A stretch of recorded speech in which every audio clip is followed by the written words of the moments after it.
Hello and welcome to the first episode of Historically Speaking, where we'll talk about everything and anything that you never learned about in your history class. I'm your host, Alec. This is my co-host, Dylan. Happy to be here. So, what are we bringing tonight? Today we're We, talking uh, about, this is all new. yeah, So this is exciting. brand new. Um, Light diversion from the usual unexplained and unknown axe murdering mystery that's brought to you happily by Hypothetically Speaking. Today we're talking about things in history that I find interesting, that I spend way too much of my time reading about. And today's topic is the Edmund Fitzgerald. Very exciting. So, Right. the setup of this show and its sort of sister show, is that one person brings a topic and the other person sort of vibes, gives reaction and such. So, Alec has brought the topic tonight, and we'll switch for our next one. And this is a good topic. It's not quite in November. I thought about postponing this one specifically for November to do it on the 10th. Um, but today seemed like as good a day as any. The Edmund Fitzgerald, I don't know if you covered this in your Spooky Lakes episodes, is a ship that was constructed in, I believe it was built, construction started in 1957 and was completed in 1958. The Fitzgerald at launch was the largest bulk carrier to sail the Great Lakes at a staggering 729 feet.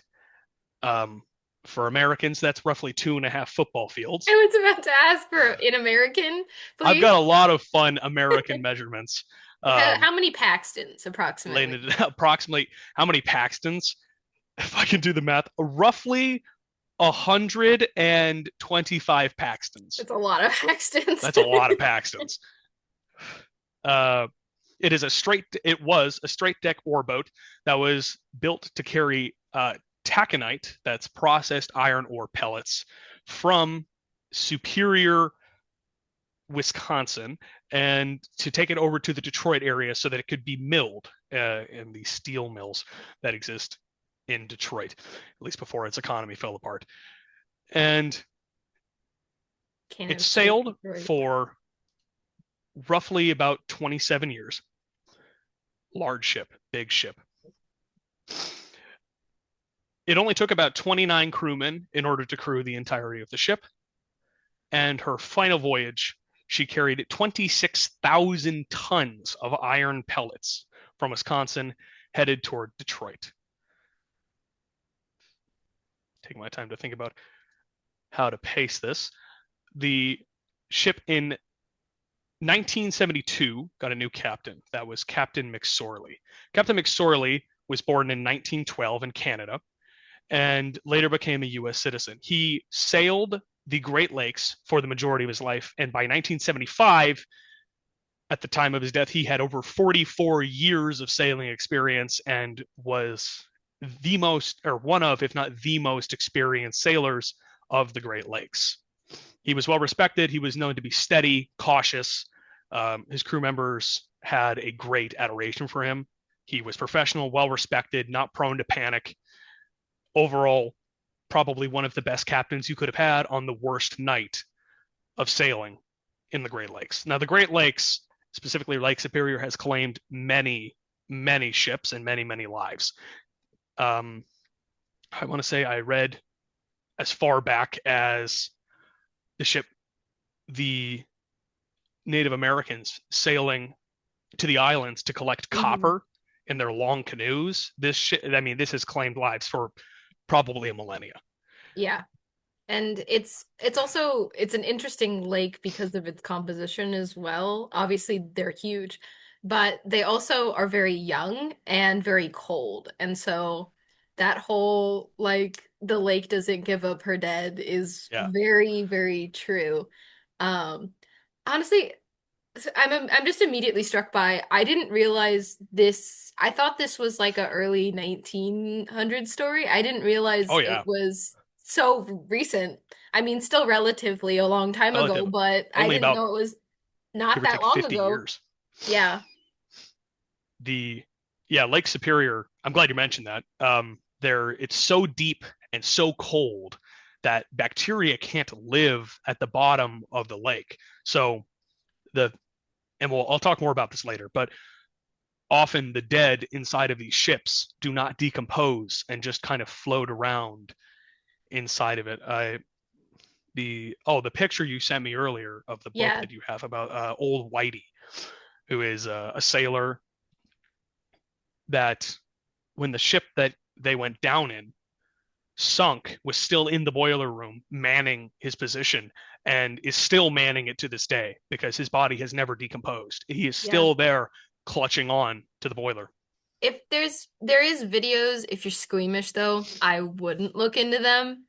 If you have a morbid curiosity though and don't think it would bother you, uh that it is intriguing. We should also probably say like it's I if you have a problem with like shipwrecks and drowning, I would maybe tune in for a different episode. This one might not be the best one for you. Um yeah, he was on I'm yeah, they basically turn into like soap is what happens. The SS Kamloops, I Yes. believe is the name That of the ship. I just saw it But too.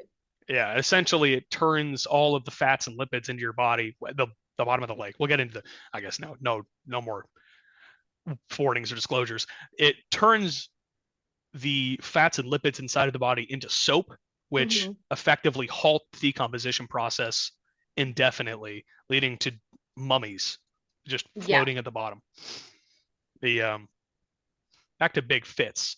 So the Fitzgerald, lovingly referred to as Big Fitz by the people of the harbors, was set loose on 1958. Her release into the sea actually was kind of lopsided. When they let the ship go out into the sea, it fell a little bit sideways and rocked back and forth and slammed into the pier. And it was recorded as being so startling that one of the people in the audience actually suffered a heart attack and died. Oh, Like when the ship was like low, it already took its first victim. Jesus. that is yeah, I mean, I think well that's a valid reaction to be freaked out by that. Hopefully not that much, but like that's a big ship dipping towards you. That's not a great sign. Yeah, unfortunate. The Edmund Fitzgerald regularly ran its route from Duluth and Superior back and forth each other for pretty much the entirety of its sailing.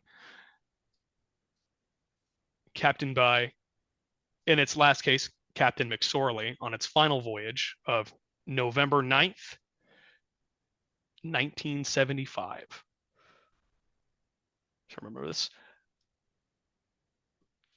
At about 2:30 p.m., the Edmund Fitzgerald departed out into the sea. Conditions were not perfect. And this is late in the year. So the storms that were happening here, weather starting to pick up and turn bad. Sailing is about done. The idea of this was one last run before the season ended, just to make sure that you haul this. It would take 2 days to travel this journey across Lake Superior by sea. By land, back then, probably closer, somewhere between 6 to 10 days of travel, and including weather, that could be longer too. So getting this ore off over to into Michigan would, I mean, it's a little bit of extra profit for the end of the year. Captain McSorley specifically was intending for this to be his last voyage. After this, he was going to retire, live with his family, settle down. That's so tragic. As happens with most shipping tragedies like this, I Yeah. feel like this is a very common story in Yeah. human history of one last job and It everything goes sideways. yeah. The Fitzgerald did not sail alone. The Fitzgerald set out with one ship that is usually listed. I believe it was actually two. Um, the ship that sailed behind them was captained by Captain Cooper. The I'm trying to remember the name of it. The Arthur M. Anderson Mm. sailed about 10 miles behind in what is essentially a convoy. Now, by 7 p.m. on the 9th, weather had already been kind of rocky. You're thinking like 6 foot, 8 foot waves. Yeah. The gale warning had been posted. Now, the gale warning is a little bit below storm warning, just the idea that there are going to be turbulent weather, Or yeah, weather or winds. winds, Yeah. winds, That's what I withers. thought. Which yeah, like if you're not for some reason listening and not native to our neck of the woods, there's essentially a phenomenon which is like lake weather with the Great Lakes because they are so large, they create their own weather patterns, which is why Chicago gets very, very snowy. Michigan has some kind of interesting weather. Again, a lot of snow. It kind of creates its own thing just because there's so much water. Lake effect, I believe is what it's called. Yeah. Uh, And so the yeah, lake was, she was affecting she was because affecting. two large density pressure zones ended up colliding in the night of November 9th. This, in the early morning of November 10th, conditions were upgraded to a storm warning, and the winds were reaching 50 knots. Ooh, Fun. Uh, ooh. seas, the waves, you were getting about 12 to 16-foot waves by the morning of the 10th. The captains were in communications. They had radar, or not radar. Well, they did have radar, but they had radio Hmm. and were communicating back and forth together. At wind, snow, and rising spray completely blocked the Andersons' view of the Fitzgerald. They were about seven on radar. They could see that the Fitzgerald was about 17 miles ahead. Now they were supposed to be closer, and at about 3:30 p.m., Captain McSorley on the Fitzgerald radioed to Captain Cooper, and he said, I'll just quote it, Anderson, this is the Fitzgerald. I have a fence rail down, two vents lost or damaged, and a list. I'm checking down. That's a lot of sea talk. Um, so the vents that they're talking about, I'm trying to remember. I don't really know seafaring terms either. Um, Would they be never never like afraid of a good old googly bob. well, yeah, let's ask the Googles. But I'm pretty sure that it's talking about just like the actual like ventilation system. Yeah, so the actual like airports. Basically, Hmm. the water's breaking through into where the air ventilates into the lower deck. As for a Not list, good. I'm pretty sure that's a crack in the hull. Yeah. Uh, okay, no. So a list is a tilting. So effectively, oh, okay, now I'm tracking. So they had taken water into part of the ship, and the And ship they're was tilting. beginning to lean Yeah. into the ocean. Okay. And he called in, I'm checking down. Will you stay with me till I get to Whitefish? At this point, conditions had gotten so bad that they had decided to veer off course and go north toward the Canadian shore, with the intent being the closer you are to shore, the smaller the waves. Yeah. The only issue of that being the part of the shore that they were coming closer to um, was known as, I'm trying to remember what it was called. Let's see if I can't find it. The area there has shallower water and large rocky spikes that kind of jut out and could rip your ship in half if you ran over them. Yeah. I have No so many bueno. notes. Shores, yeah, shores are great because shores obviously mean land, but shores also mean often have like very treacherous terrain if you don't know exactly where you're going.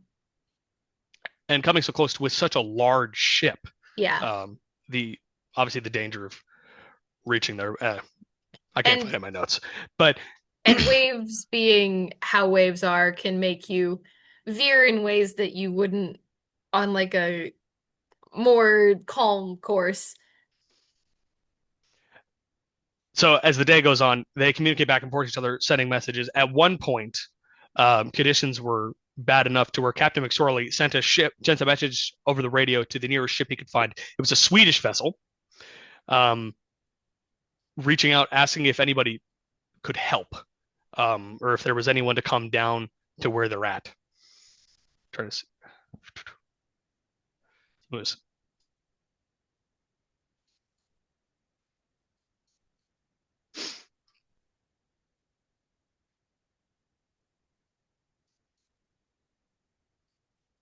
at about 14 or about 4 p.m. Sorry, they began to have trouble picking up the Whitefish Point radio beacon. This is the place they were trying to sail to get away from Yeah. the storm. Um, Meaning that they were at the point. I believe it was at this point that, or around this time, that the Fitzgerald had lost both of her radars. They'd been knocked off. The Anderson had taken a large wave, and its lifeboat on the starboard side was wrecked. Yeah, 5:20 p.m. A wave crashed into the side of the Anderson, destroyed its starboard lifeboat. So they have one left, as they keep saying. At this point, the wind was somewhere between 60 to 70 knots with Mm. 25-foot waves. These are conditions that are bad on like the sea, like bad in the open ocean. And it's not uncommon to find this kind of weather, but sailing in this kind of weather on the Great Lakes is very dangerous. And again, I want to call back to Captain McSorley, a very seasoned, very experienced captain, regarded this as the worst conditions that he had ever sailed in. Yeah. I mean, it's sort of that, you take it from an expert and yeah, it's that bad sort of thing. Which any any big body of water kind of freaks me out, but like we were uh we were just out in yeah, like Gavin Point Lake and weather started to get weird. And I was like, get me off of this lake immediately. It wasn't anything. It was like a thunderstorm. We had to leave for other circumstances anyways, but I was like, yeah, no. There's a drop of rain. Do not have me out there, please. I get pretty seasick too. I can't really stand Yeah. being on a boat. I can't even imagine being on a boat where you're effectively standing sideways. More on that later. No, I those videos of people where they like are full Just time. rowing back and forth, Yeah, like they're in the kitchen and everything suddenly is going left. flying the kitchen. Actually, that actually reminds me. The cook for the Fitzgerald, I can't remember if he was sick or he was busy. So there was actually a replacement cook that was on board. Oh, interesting. Unlucky switch. Very, Really I mean, yeah, lucky for tough the luck. original guy. Very bad for the guy who got swapped in. Um, they missed a bit while he was asking Captain Cooper to escort them to Whitefish, effectively asking them to stay close in case the ship capsized, so that she could pick up her crew. Um, Captain Cooper asked if Captain McSorley had his pumps going. They have pumps in the bottom of the ship to draw the water out, and Captain McSorley reported that he had both of them running, and that he was still gaining water. Mm, He would have to be taking on thousands of gallons of water. To put that in perspective, that's about 50 bathtubs every 10 minutes gosh. of water. That's a lot That's a of lot of water water. as this massive ship is taking all this on. And obviously, this makes structural integrity. Capsizing is becoming a real problem that they can't pump this water out faster than it can pour in. And according to Captain Cooper, hold on. Oh, I read the wrong part. The Anderson takes a large wave and is nearly capsized herself. Her bow dips into the water down below. Some, by whatever luck that captain has, the ship comes back up and they are actually able to finish their voyage. And at 7:10 p.m., after nearly capsizing, they sent a radio message over to the Fitzgerald asking about their conditions. And Captain McSorley replied, "We are holding our own." This was the last known transmission from the Fitzgerald.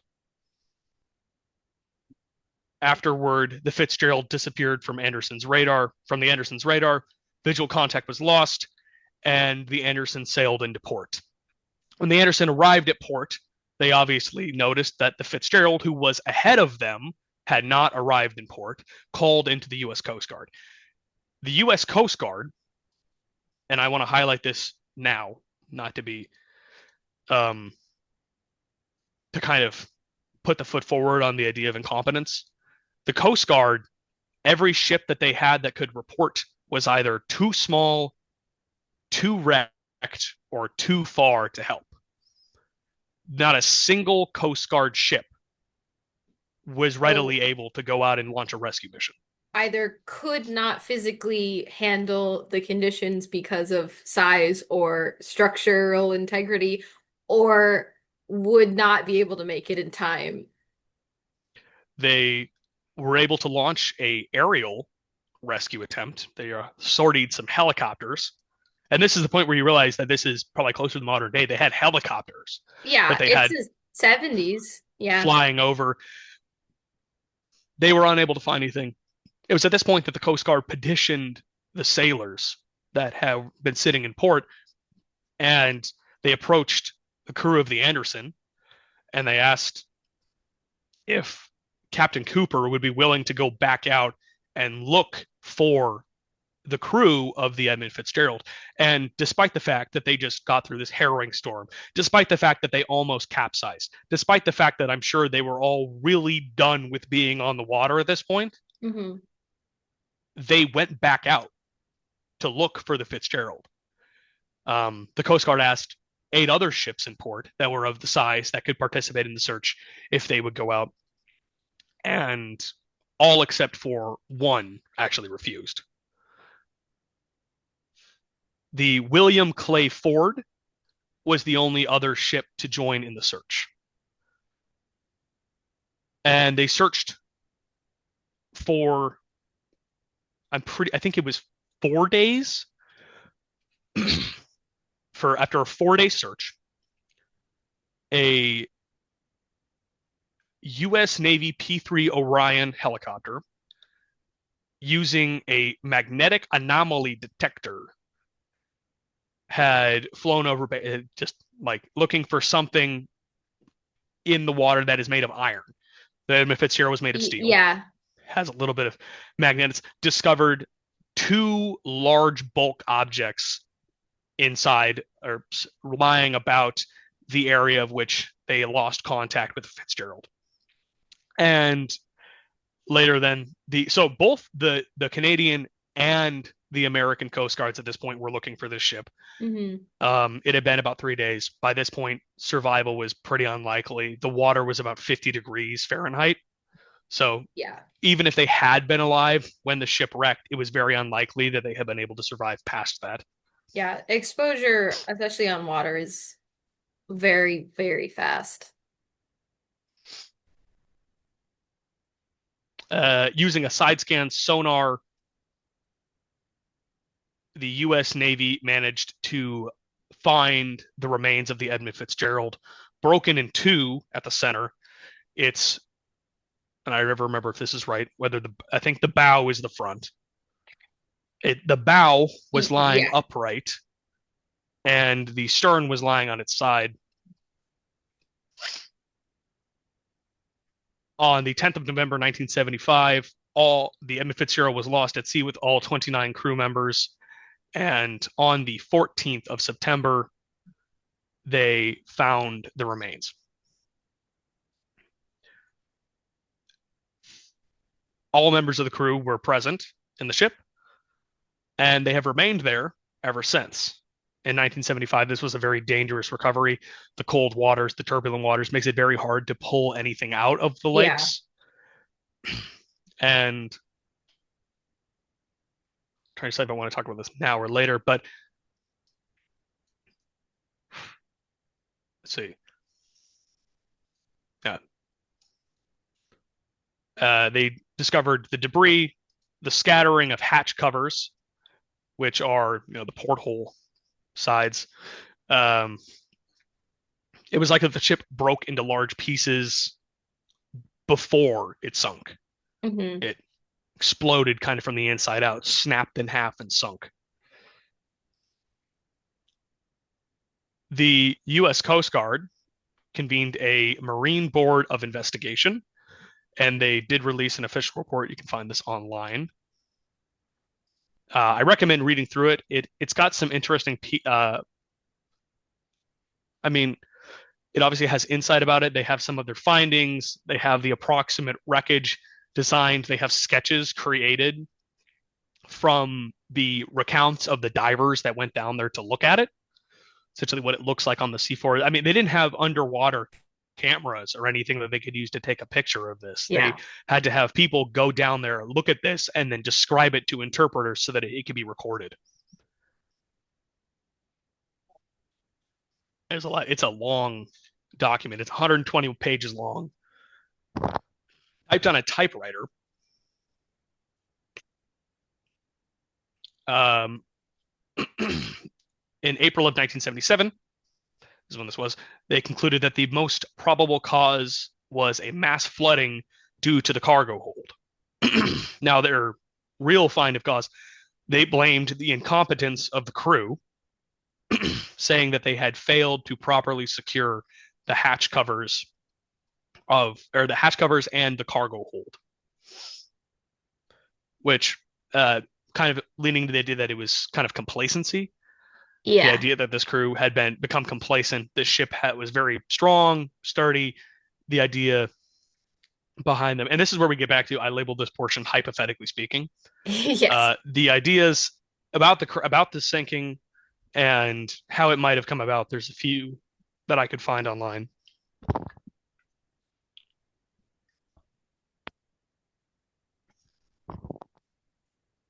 So the first of which being that the massive flooding from the hatch covers. Um, they found obviously all the hatch covers lying around, broken plating, and the Coast Guard. This was their determination. So I know I said the Marine, but it was the U.S. Coast Guard Hmm. determined that it was the incompetence of the crew that had led to the sinking of the ship. This is a very controversial take to have at the time after it sunk. Yeah. As you can imagine, these people were well known in the community. This ship was very important. It was the flagship of the Great Lakes Trading Company. Um, so to come out and say this, the public was very displeased, um, I would imagine. as you can imagine, Absolutely. especially the family members and the friends of the crew who found out about this probably either through friends or on the television, it just televised that Yeah. the That's Fitzgerald had capsized. that always adds an element of like almost despair is the like you don't get to know because like there's no one to tell you. You just have to witness it as everybody else is witnessing it, which is like for people who are very close to the people who tragically lost their lives is very impersonal and I'm sure just added an extra like layer of like grief.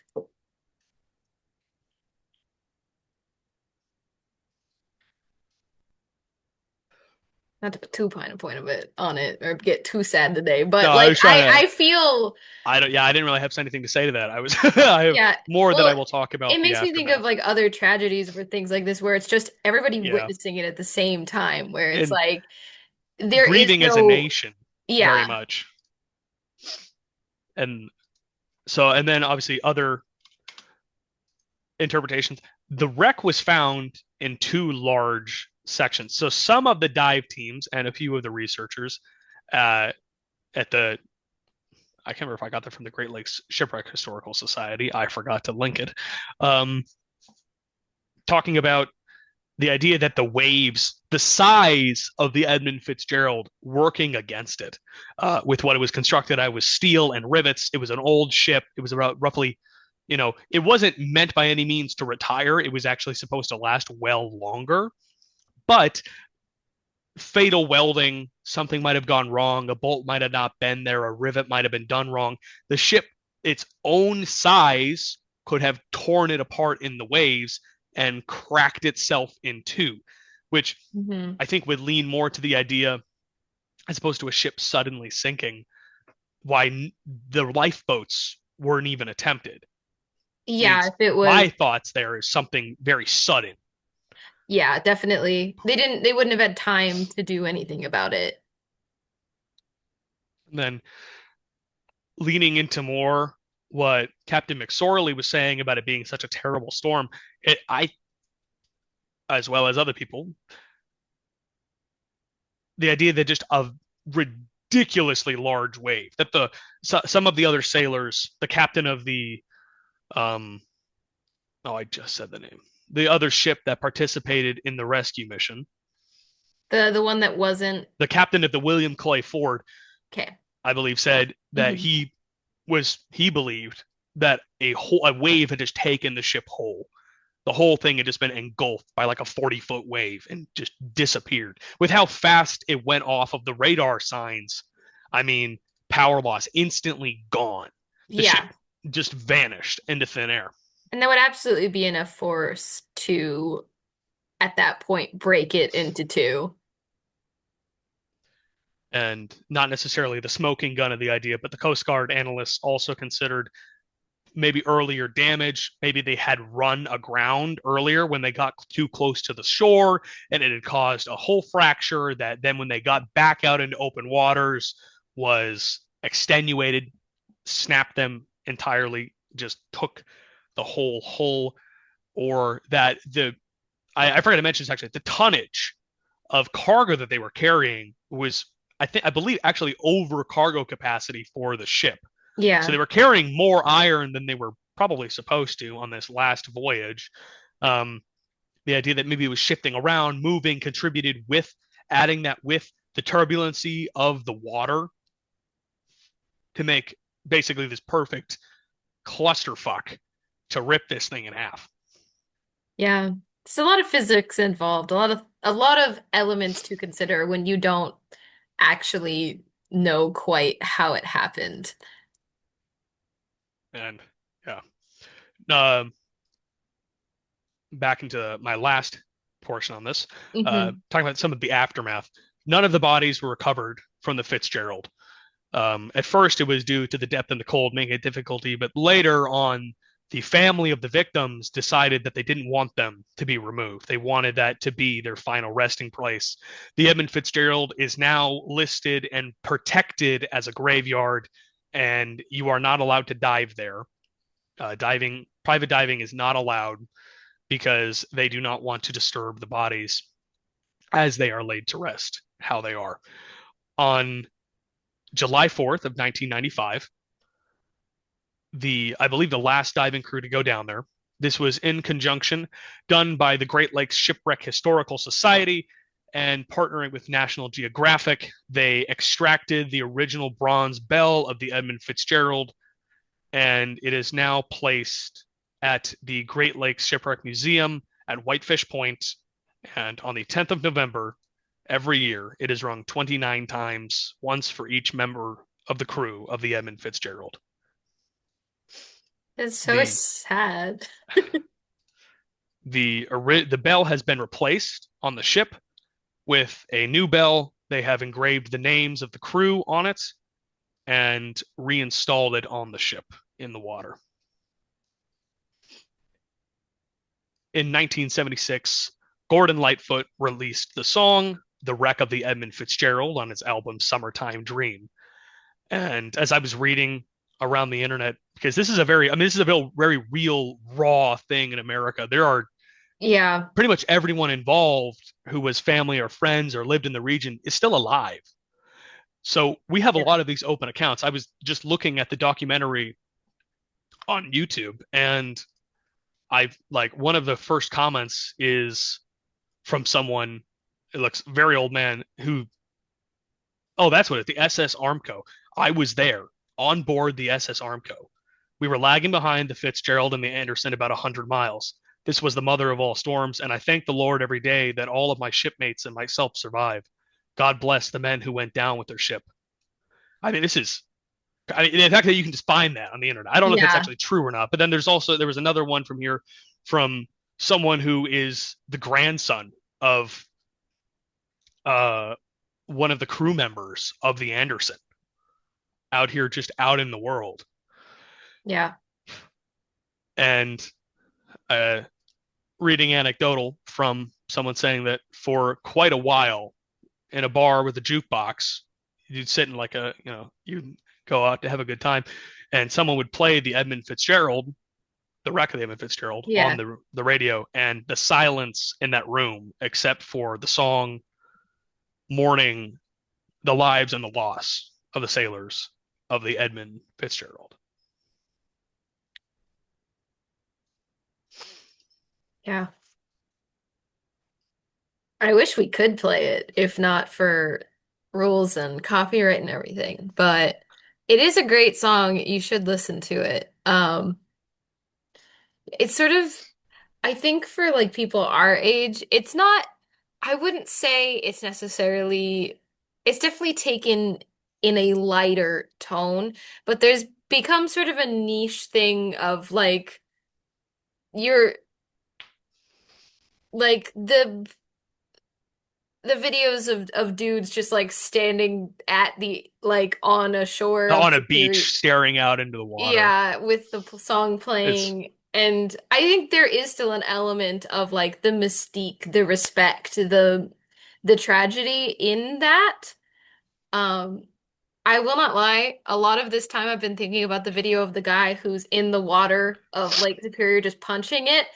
I don't know if you've take seen that. that. I don't know if you've seen that one, but I have seen it. Yes. yeah. It well, I I I was think it thinking calls about him. back to If I ever America, was smiling at a bad time, that's why, I promise. thinking about punching the sea, like the time that I think I might have just thought of the next topic. We can talk about the time. We can talk about just Emperor Caligula in general and the time he declared war on Poseidon. But Oh, that could that's be for interesting. another episode Yeah. of Historically Speaking. Yes, thank you for joining us. Do you have any closing remarks on your end?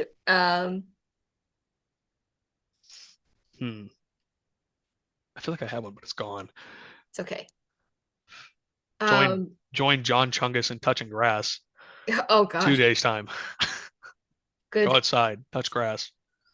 I'm actually not online enough to know what that is. Surprisingly, I normally am You're very safe. online. Um, yes, thank you for joining us.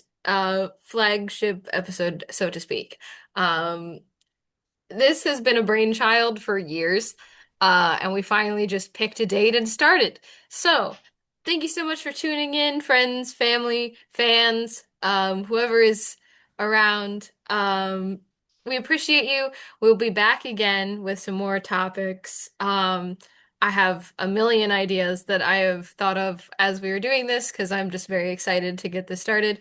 Um, if you want to listen to two history nerds talk about history things, please join us again next month in October. We don't have an exact date yet, We're but doing this every week. are we doing it every week? I don't know. See you Doing next it every time. week. We'll see you. We'll see you the It's next not time we see live, you. so you can just tune in whenever. We can do That's this. true. It's not live. It's very different. We're used to radio where it's very ephemeral. This is very concrete. But yeah. Normally we do charity for hypothetically speaking. I just want to say for this one, support your lo support museums, support your local libraries, all that good stuff. Information is important. Keep yourself informed. Other than that, And don't great. own a boat. Don't own a boat. Don't go out in a storm. Let's lean on that. Don't go out in a storm. Don't sail in a storm. Don't sail in a storm. Don't do one last job. That's One last jobs always go badly. awry. I'm not laughing because it's funny. I'm laughing because it's awkward. Yeah. Um, thank you for joining us. I've been your host. This is my co-host. Goodbye. Goodbye. See you next time. Drive safe. Be good people. We have to come up with a different outro. We can't keep stealing Braden's. Drive safe. Be good people.